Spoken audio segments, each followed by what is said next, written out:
কোনো সমস্যা? সবসময় চেষ্টা করি সবকিছু ইজি করে দিতে। তাদেরকে কোনো হাসল না হবে। আমি আমার টিমকে গুছিয়ে নিয়ে কাজ করি সবসময়।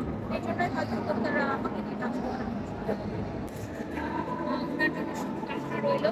That's it. ওনাকে কোনো বার্তা দিতে চান কিনা?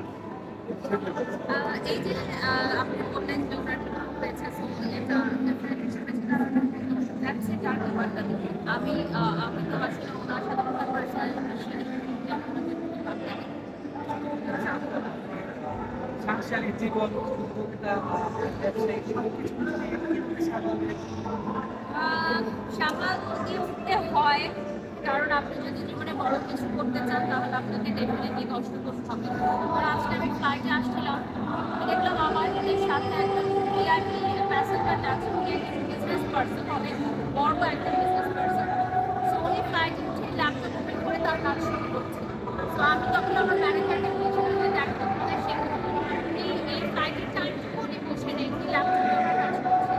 সো এই যে ছোটো ছোটো জিনিসগুলো থেকে আমি শিখি যে এই অনেক সময়টা বসে না থাকি আমরা। তো তখন কিন্তু আমিও মোবাইল বের করে আমার একটা ব্লগ রেডি করে ফেললাম। তো এই যে একটা ইন্সপায়ারেশন, তো এইটাই আসলে